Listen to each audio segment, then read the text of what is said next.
an extreme degree of esteem in the world platform. Just as in the case of the space sector, in the last 3 years after it was open to the private sector, it has made a quantum leap from just one-digit startup, now we are 300. In the space sector also, because the question pertains to the atomic energy, I would rather stick to that. Here also, we have a certain world records achieved in the last few years. In the last 10 years, ever since Prime Minister Modi took over, the KGS-1 in Karnataka, the Kaiga generating station, has completed a record number of 962 days of continuous operation. So India, which was considered to be having a very dismal capacity as far as nuclear energy is concerned, is now setting also role parameters for the other countries. Similarly, our Tarapur plant has completed 50 years of operation, which itself is also a record. And the first indigenous pressurized water reactor is coming up at Kakrapur, Gujarat. All the 4 units have been made functional. The Kundakulam, which was envisaged somewhere in 1989, was lying pending, is also now functional. And besides that, I think living up to Homi Baba's declaration of using atomic energy for peaceful purposes, today it is no longer confined only to the limited functions or limited applications. We have atomic energy being applied in a large scale in agriculture, in preservatives of food, also in developing jackets for security persons, etc. So I can go on and on. But having said that, I think now is the time when, instead of being led as far as the scientific initiatives are concerned, India is also in a position to lead in certain ways and also offer cues to others. Shri Jairam Ramesh. Sir, I'd like to remind the Honorable Minister that it takes over 10 years to commission a nuclear plant. So if nuclear plants are being commissioned now, they had been set up over 10 years ago. So let's not get into that subject. My question to the Honorable Minister is very simple. Over 40 years ago, the Atomic Energy Regulatory Board was established to enforce safety standards in the functioning of nuclear plants. Now, the Honorable External Affairs Minister is here. In one of his previous avatars, he has dealt with this issue. My question to the Honorable Minister: is the government thinking of creating an independent statutory atomic energy regulator, or will you allow the regulator to be part of the nuclear establishment itself, which is somewhat unique to India? So the question is very straight. Honorable will you Minister, bring a law in Parliament to set up an atomic energy regulator? We'll give a very straight answer to that. But before that, just as picking up from your opening remark, it takes 10 years, and that left-handed compliment. Chairman, sir, I need your protection, your indulgence, and your permission to make one observation, precisely reply to the first remark. The honorable member often accuses government of pre-celebrations, but sometimes it appears in his haste to corner the government, he tends to get the facts wrong. And I am carrying with me, because I knew he would ask. 1 second. Somewhere. I greatly appreciate Only the yesterday, reputation, two of you. Only yesterday, Chairman, sir. 1 second. He asked a supplementary and you have a written note. No, sir. I appreciate Yes, sir. this Only synergy yesterday, he went to the media to say that the minister gives contradictory figures in his replies. I am glad that he has given me occasion to talk. But in his haste to corner the minister of the Modi government, what he mistook, in spite of all his intellectual pretensions, was that in one of my questions, the amount mentioned related to the construction cost of the plant, nuclear plant. And the other question, it related to the cost for power generation. He had mixed up the two and tried to find fault. So I don't know whether the honorable member has done a very honorable job doing so.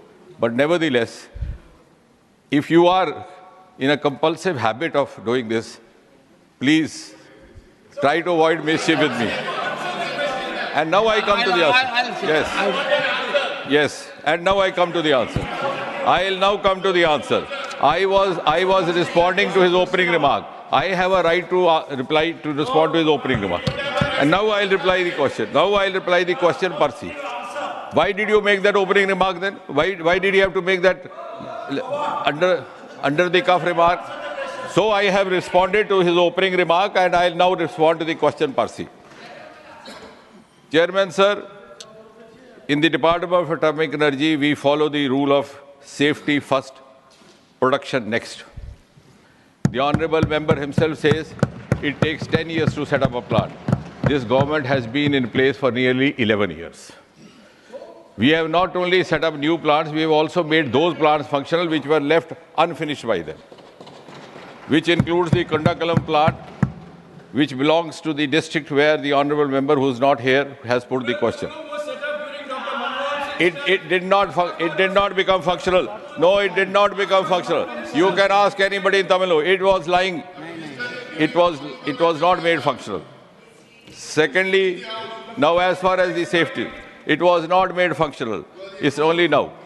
Now, please get your facts right. You may indulge in this mischief with others, but please spare me because I am equally good at doing so. We belong to the same school of learning. Now, coming back, sir, as far as the safety is concerned, for the benefit of the rest of the House, because that's an important question as far as the safety, so for the benefit of all.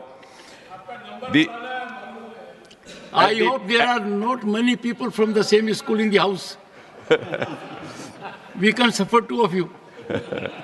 Thank you, sir. No, but this is an important as far as the safety is concerned, because I'm sure the entire House would be eager to learn about this.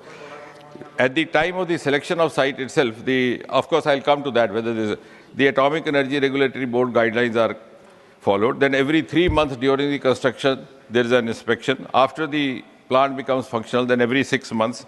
After 5 years, there is a renewal of the license. And it is not limited only to the Atomic Energy Regulatory Board, which of course is in place, as the honorable member rightly mentioned. We have the international organizations also supervising it. For example, the World Association of Nuclear Operations, which is called WANO, they make periodic reviews. And similarly, for the safety purpose, we have evidence now, which was not done earlier, which is done only now. We have measured, because I think all of us, including the honorable member, would learn not to talk without evidence, which he did yesterday. The measure is in microsieverts. We have done a small survey in all the Indian plants. Sir, the critical value of safety of a radiation from any plant is 1,000 microsieverts. But in none of the Indian plants, it crosses even 2 digits. It is in some of the plants, including the Kundakalam, it is 0.081. And now again, my next observation may not be very pleasant for the honorable member. In the last 10 years, the level of radiation has gone down tremendously. If, for example, in Kundakalam itself, if it was 0.081 microsieverts, today it is 0.002. In case of Kalpakam, it was 23.140 in 2014, when you left the Department of Atomic Energy. Now it is 15.961. So I think progressively there is a decline, evidence-based, in the radiation emitted. Furthermore, the safety part has also been taken off to the extent that we have learned from the experience of others. For example, if you go by the location, our eastern coast is located about 1,300 kilometers away from the tsunamic zone, which is in Indonesia. And our western coast, where we have Tarapur and other plants, is located nearly 900 kilometers from the tsunamic zone of Pakistan. So I think that part itself is, and then we also follow more parameters, like taking the highest level of the flood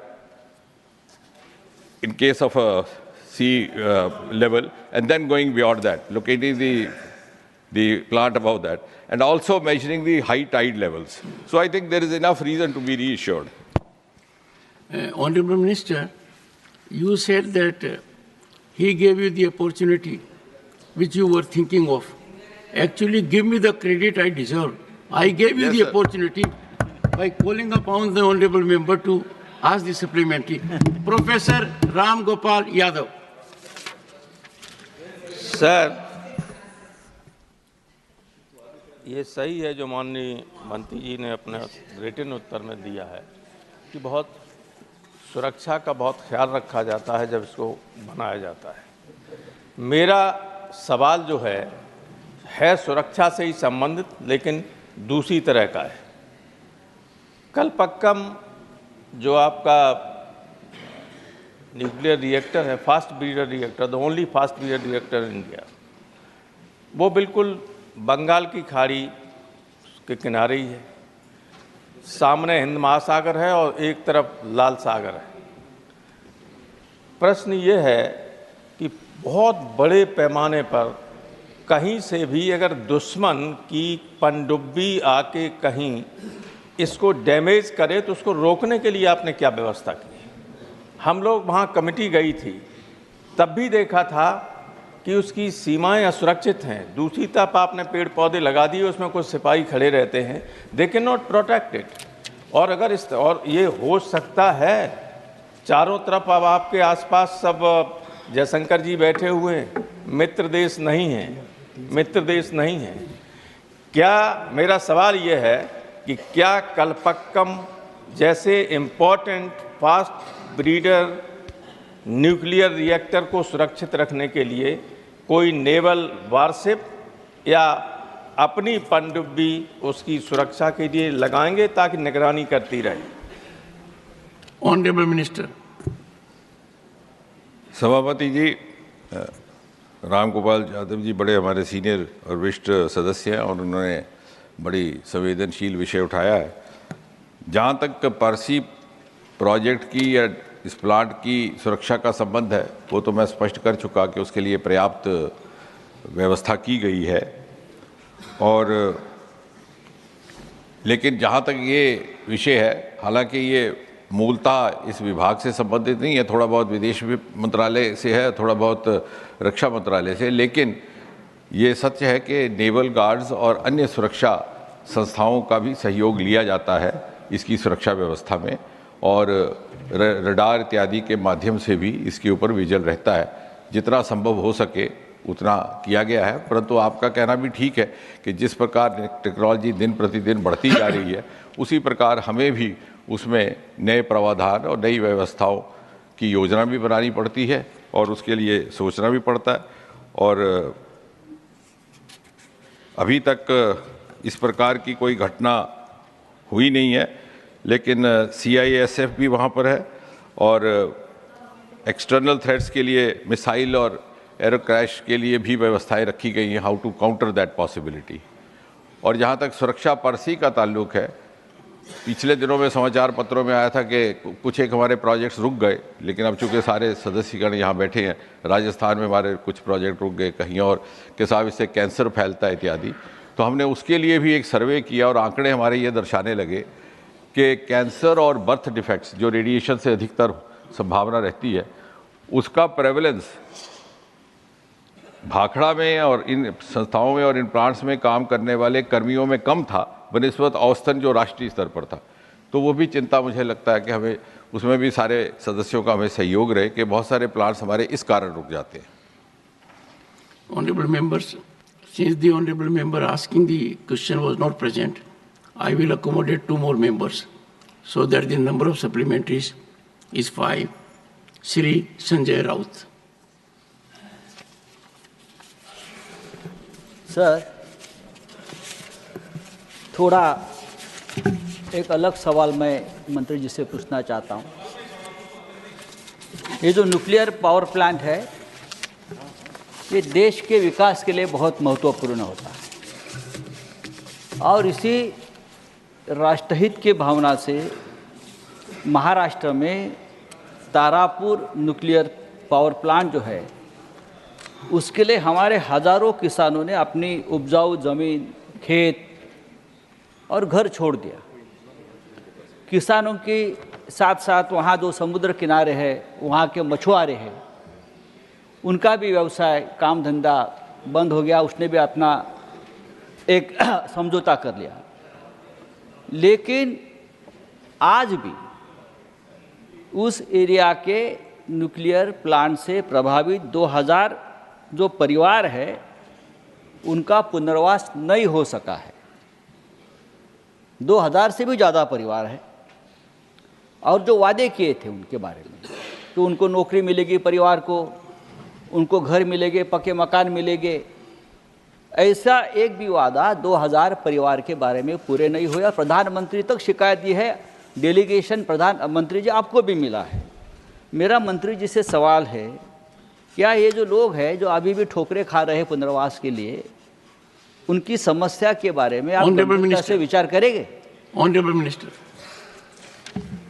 सभापति महोदय, ये प्रश्न बड़ा मानव संवेदनशीलता से जुड़ा हुआ है और ये सच है कि सरकार भी इस विषय पर प्लांट स्थापित करने के समय से ही विचार करना प्रारंभ कर दी थी। और अब तो हमने इसमें कुछ एक नियमावली भी स्थापित कर दी है। उसमें कुछ R&R प्रोविजंस हैं कि अगर उनको वहाँ से अपनी ज़मीन खड़ी छोड़नी पड़ेगी या जगह छोड़नी पड़ेगी, लैंड वेकेट करना पड़ेगा, तो उन्हें पुनः कहाँ पर सेटल किया जाए। एक वो, उसके अतिरिक्त CSR जो हमारा रहता है उसमें से भी इनके लिए व्यवस्थाएं भी की जाती हैं, स्कूल इत्यादि भी खोले जाते हैं। और तीसरा ये कि नौकरियों का जहाँ तक संबंध है उसमें रियायत भी दी जाती है। उदाहरण के तौर पर यदि किसी पद के लिए 12वीं कक्षा मिनिमम क्वालिफिकेशन है तो इन परिवारों के सदस्यों के लिए 10वीं कक्षा कर दी गई, कहीं एज रिलैक्सेशन कर दी गई। लेकिन होता ये है कि साल गुजरने के साथ साथ परिवार बढ़ते जाते हैं और वो क्लेमेंट्स भी बढ़ते जाते हैं, तो उसमें थोड़ा सा निर्धारित करने में प्रशासन को समय लगता है, लेकिन ये क्रम निरंतर जारी है। Doctor NVN Kanimoji, 5th supplementary. Sir, through you, I would like to ask the Minister, how does the proposed away-from-reactor facility at Kudamkalam Nuclear Power Plant aim to manage spent nuclear fuel, and what are the safety assurances towards it? Thank you, sir. Honorable Minister. Actually, this question arose earlier also in the context of Kalapakam, and the Honorable Member has also, I think, earlier also expressed her concern, because there was this dumping of this used fuel happening, and some apprehension arose that this might create some problems. But it is not so. Actually, this is a known practice, and it's not even the waste as such. It's again used. So away from reactor means that for a certain period of time, you store it at the same location. Then away from reactor means a few meters away. It's kept there for a few months. Then it is taken away. So this is a normal practice, and the containers are such that there is no room for the radiation to escape out and cause any damage to the surroundings. So I think, and this is an inbuilt mechanism in every plant. Somehow this apprehension arose from Kalpakam a couple of years ago, but it is actually being done. And then through the Honorable Member, because she also hails from that area, I would also like you to convey to others that at one point in time, there was some news report somewhere in the media last year that this reused fuel from the other plants would also be dumped into Kalpakam, which is actually unfounded. Each of the plant has its own such mechanism. Question number 107, Sri Narhari Amin. माननीय अध्यक्ष महोदय जी, question number 107. Supplementary number 1, Sri Narhari Amin. माननीय अध्यक्ष महोदय जी, 1,64,000 post office के जरिए माननीय प्रधानमंत्री श्री नरेंद्र मोदी जी की सरकार हर गांव, हर घर, हर व्यक्ति तक सिटीजन सेंट्रिक सेवाओं दे रही है। 2014 से 2024 तक 5,000 से ज़्यादा पोस्ट ऑफिस खुले गए, 1,28,000 लोगों को रोजगारी मिली है, 13,500 से ज़्यादा डाकघरों में आधार सेवा केंद्र बने हैं, 3 करोड़ से ज़्यादा सुकन्या समृद्धि खाते खोले गए, उसमें 1,41,000 करोड़ रुपया डिपॉजिट हुई है। माननीय मंत्री जी से ये बताने की कृपा करेंगे कि सरकार द्वारा पोस्ट डिपार्टमेंट का रेवेन्यू बढ़ाने के लिए पोस्ट डिपार्टमेंट के नेटवर्क के जरिए ई कॉमर्स और अन्य वैल्यूएड सेवाओं का विस्तार करने के लिए क्या कदम उठाए? माननीय सदस्य, ये मेरा क्वेश्चन है सर। सुनिए, आप मंत्री जी से क्या पूछना चाहते हैं बाकी मंत्री जी को बताने दीजिए। माननीय मंत्री जी, माननीय मंत्री जी।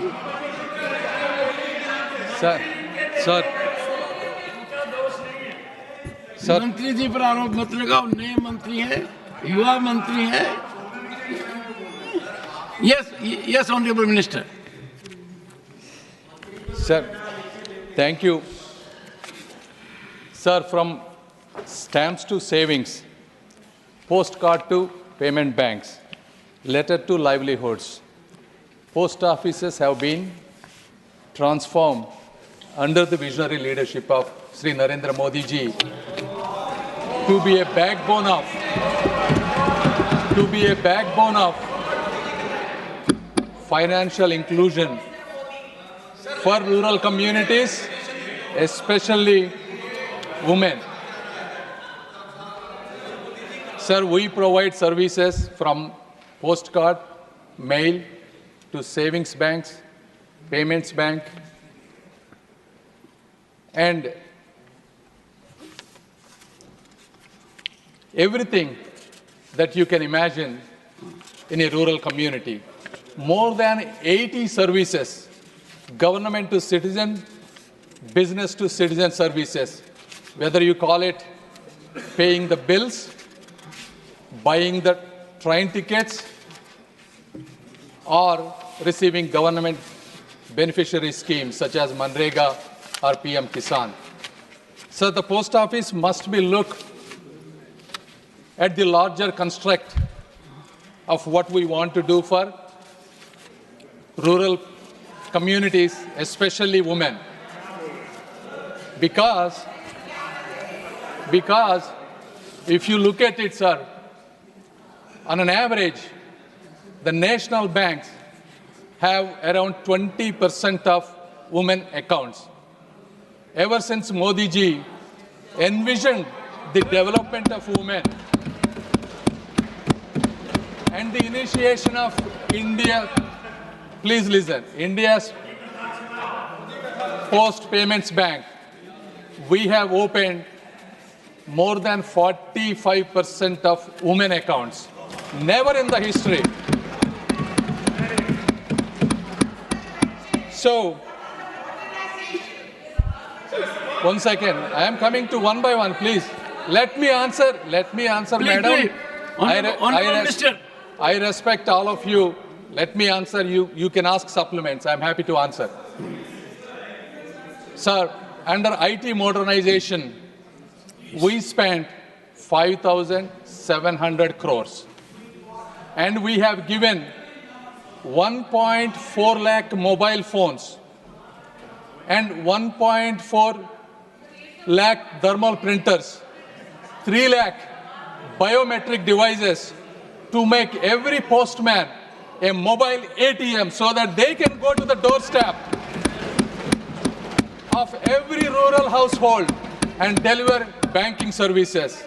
So what can we charge for these kind of, how can we account the amount of money that we spend on these people?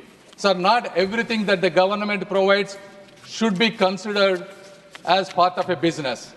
There is a moral, social responsibility that we make our services not only achievable, but affordable for everybody. Thank you. Second supplementary, Sri Narhari Amit. माननीय अध्यक्ष महोदय जी, सरकार द्वारा देश भर में कितने post export केंद्र को स्थापित किया गया और इन केंद्रों से किन किन वस्तुओं का एक्सपोर्ट किया जा रहा है? Honorable Minister. 1 second. Sir, Honorable Minister is a young minister and I can also he's doing answer a without good looking job. at you. Kindly Let me- lend your ears to him. So, Let sir, us have some positive approach. And if he reflects to his leader, well, everyone does. It's a matter of pride for him also, for all of us also. Come on, go ahead. Sir, again, the post offices have been there since 1800s. 18, yes. Correct. No one ever imagined that there should be an export center other than Modi ji. Yes. And, This is absolute. and we have envisioned how to help our rural women, especially self-help group people. And we designed one product for one district. So in that context, how to export these an exceptionally well done, innovative rural products to across the world. We designed one DNK for each district. Sir, there are close to 790 districts. However, the program was so successful, we expanded to more than 1,000 DNKs. With that process, we spent so much money, and it is kind of a continuous hand-holding for these rural women so that their lives can be better. And in that process, DNKs, what they have achieved is 2.2 lakh shipments and 54 crores as of today. And the beauty of this, sir, all they need is one-time registration, and it is integrated with the customs of all the countries, and it is API integrated, and it can be done at the local post offices. So this process, because when you look at the rural women, they cannot go to the customs and all those places, and it would be difficult. So that is the beauty of these DNK, sir. Thank you. Third supplementary, Dr. V. Sivadathan. Sir, the people of the country expecting very good service, effective service from the postal department. But sad to say, the lack of the employees and the post officers, the service is very pathetic in our nation. Sir, my question, in my district, in Kannur, I have participated in struggle of postal employees. They raised a slogan against the shutdown of the post offices. So my question is, sir, how many post offices have been shut down by this government since 2019? And how many employees, the number of employees has been reduced by this government since 2019? This is my question. I am expecting a very clear answer from our young minister. Honorable member, first, the Honorable Minister has enlightened through us, everyone, that post offices are virtually emerging as nerve center for rural people. And I quite appreciate going to a custom house for anyone, particularly a rural woman, is a challenge she will give up. So have high expectation from the minister. Sir, Honorable Minister. Happy to answer, sir. Sir, to give this background, by the time UPA government started from 2004 to 2014, we used to have 1,55,000 post offices. They reduced 700 7,000 post office, 700 post offices, sir, in their 10 years. After we came, since the government envisioned post office is not for a letter, and this is for the complete upliftment, we have increased the post offices about 10,500. From 1,55,000 to 1,65,000, sir. Out of these, 90.1%, that is close to 1,50,000 post offices are located in rural places. and far-reach places. Out of these 10,000 new post offices, more than 5,000 were created at left-wing extremism, LWE, affected areas, sir. And the other, approximately around 4,700 to 800 post offices were constructed where people do not have any post office within the 5-kilometer range. So, the goal of Government of India is to have a post office minimum a 3-kilometer distance and the worst case 5 kilometers. So with all these 1,65,000 post offices, we connected every village, sir, and there are no post offices that were closed as far as I know. Thank you. Susri Dola Sen, for supplementary. Thank you, Chairman, sir.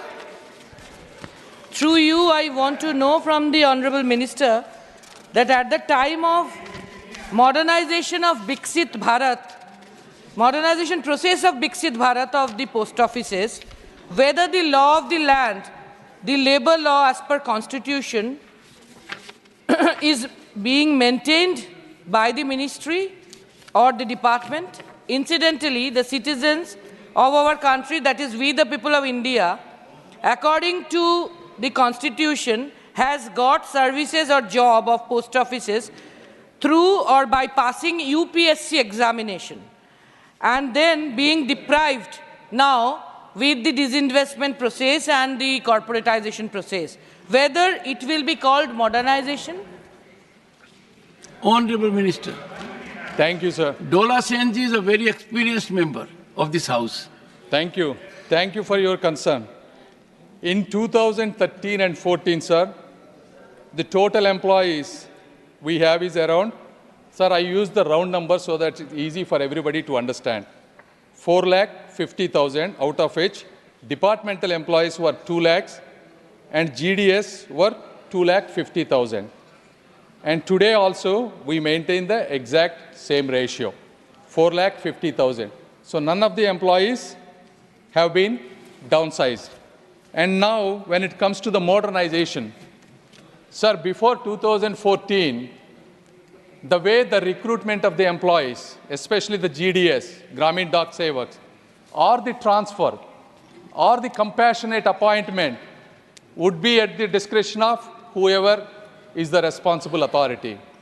Ever since we came, we converted everything completely transparent and online.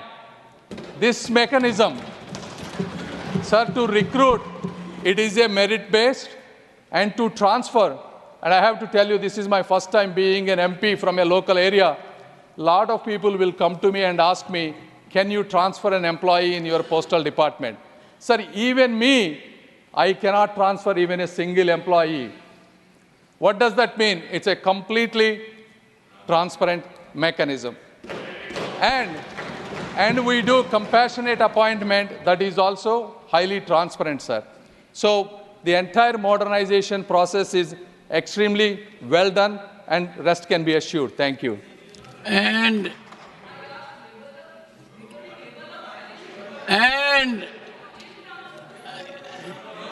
see, no, Honorable Minister, you can respond only when the member rises and asks some question.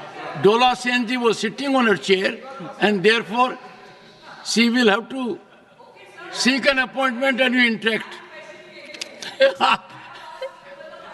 Last supplementary, Shri P. Wilson.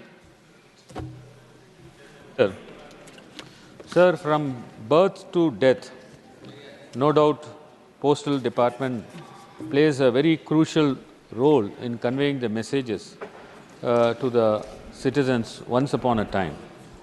Sir, now you have to see how the quality of the Postal Department is affected. Sir, one of the reasons is not filling up of various vacancies in the Postal Department, particularly vacancies meant for scheduled caste, scheduled tribe, OBCs are lying vacant for years together. And by filling up, this could take care of the manpower. Sir, another problem is, sir, there is very often changing of the postal pin codes. Sir, today I am residing in a postal pin code of 6,29,000. Suddenly one day they come and say, your postal pin code is changed to 6,30,000.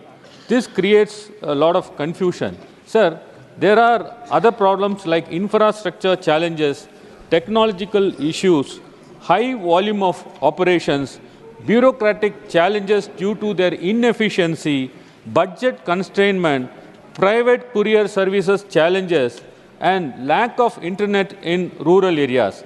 Sir, how are you going to face or handle these problems? Then only you can say that there is a modernization in postal department. Thank you very much, Chairman. Mr. P. Wilson is a distinguished lawyer. Many issues he has raised. Honorable Minister. Sir, you asked multiple questions. Number one, the recruitment of the people is according to any other governmental norm, sir. As I said, it follows regular, routine employment process, sir. So I cannot comment on that. Number two, what you said is online payment. The online payment, the online services, internet, definitely there is sir, it used to be no internet before 2014. Then with IT modernization, we created not one, minimum 2 internet connections to every postal office. And number 3, so that there will be some redundancy. As I said earlier, we bought 1.4 lakh mobile phones because more than 95% of all rural areas are 4G connected, sir. All these new phones are compatible with 4G and 5G, and most of these postal services are being implemented at the doorstep through the mobile phones. In addition, we upgraded 22,000 computers and all the hardware. And we are, sir, this technology upgradement is a continuous process. As you know, the desktops gets outdated, the infrastructure gets updated, cloud services will be coming. So this will be a continuous process, sir. If there are any specific 1 or 2 areas we are happy to address, please come to our office and tell us, and we have a mechanism to address them, sir. Thank you. For that you have to invite. Of course, sir. Thank you. Well, I think the sense of the House should be that the Honorable young Minister faced bouncers rather well and then has performed well, I'm sure. We must appreciate his level of preparation. Question number 108, Sri P.P. Sunir. Honorable Minister. Laid on the table of the House. Supplementary number 1, Sri P.P. Sunir. Sir, the amount of exports to Israel since the beginning of the conflict, including equipments that aid in manufacturing weapons. Honorable Minister. Sir, the supplementary asked is not directly related to the question because the question focuses on our position on Palestine, our voting in the UN, the aid sent to Palestine, which I will be very happy to share with the House, sir. With regard to our exports to Israel, in particular, any export which is related directly or indirectly to munitions or military sense, that is not an information that is in the public domains. Supplementary number 2, Sri P.P. Sunir. The position of the Government of India on the International Court of Justice warrant against Israel Prime Minister Benjamin Netanyahu and former Israel Defense Minister Yogi and a Hamas leader for war crimes, in accordance with international law and rule-based global order. Honorable Minister. Sir, the Honorable Member would be aware that India is not a member of the International Criminal Court. When the International Criminal Court was constituted, the question of our membership was considered. For very good reasons, after a great deal of deliberation, India decided not to become a member. So, with regard to any decision passed by the ICC, it is not binding on us, So it is not a matter on which we have taken a formal position. Third supplementary, Shri Tiruchi Siva. Thank you, Chairman, sir. Sir, it's very hard content to know from the Minister that India extends humanitarian assistance to the people of Palestine both bilaterally and through United Nations Relief and Work Agency. But a resolution has come upon 27th of October 2023 in the UN. That is protection of civilians and upholding legal and humanitarian obligations. Which resolution India has abstained, sir? Sir, both are contradictory. Why India should abstain such a genuine resolution? Honorable Minister. Sir, India has given assistance to the people of Palestine at this particular time. I would like, sir, through you to bring to the notice of the House that we make an annual contribution of $5 million to the UNRWA, which is the main assistance providing agency. This amount traditionally used to be $1 million. So during the time of under the decision taken by this government, it was raised from $1 million to $5 million. In recent times, in terms of the conflict, sir, we have provided 70 metric tons of aid, of which 16.5 was of medicines in 2023. We have given 65 metric tons of medicines to Palestinian Authority and to UNRWA in 2024. We have provided 33 metric tons of medicines to Lebanon. Now, with regard to the particular resolution, sir, which the honorable member referred to, we abstain. In fact, during this period, sir, there have been in the General Assembly a number of resolutions. We have voted in favor of many. We have abstained on some. Generally, when we abstain, the reasons are the resolution is not balanced. The resolution is more divisive. The resolution can set a precedent which has consequences for us. The resolution has larger implications. In this particular case, sir, we felt that the resolution was not well drafted, it was not well considered. We had reservations on the language. Our concerns were not accommodated, and that is why we abstained. And as a matter of fact, I think the entire House knows, India has been virtually first responder when there are issues of earthquake, requirement of medicines, even during COVID. And that soothing input I get from foreign dignitaries calling on me, or I calling on them. So that, I think, goes to the credit of this House and the government. See, because we have been, as a matter of fact, when it comes to when it comes to evacuation, when it comes to security on high seas, when it comes to supplying medicine during COVID, now these are the inputs. I'm not saying. The people have expressed their gratitude to me, and therefore I am sharing with the House. Shri Saket Gokhale, supplementary number 4. Thank you so much, sir. Tiruchiji, the Honorable Minister has given, I'm sure you'll appreciate with your experience, very exhaustive answer that being abstention on a resolution is driven by several circumstances. The script of the resolution, the consequence of the resolution, its long-term impact. It is not simply sitter that it expresses what you indicated. That, as a matter of fact, is driven by our civilization. Wherever there is a need for humanity, we have been supplying, and sometimes, in toughest of situations, diplomatic also. Saket Gokhale. Sir, thank you very much. Let me express gratitude to the Honorable Minister for the fact that India has always, and previous governments, that India has always been a supporter of a two-state solution in Israel and Palestine, and for the aid that is being sent by the Indian government. Sir, because the question pertains to India's position on Palestine, I have two very specific questions on which I would like to know the government of India's position. Number one, the Honorable Minister just said that we've been providing $5 million of aid to the UNRWA. The UNRWA has now been banned by the Israeli government. So what mechanism, what is our position on UNRWA being banned and how are we sending aid? And the second point on which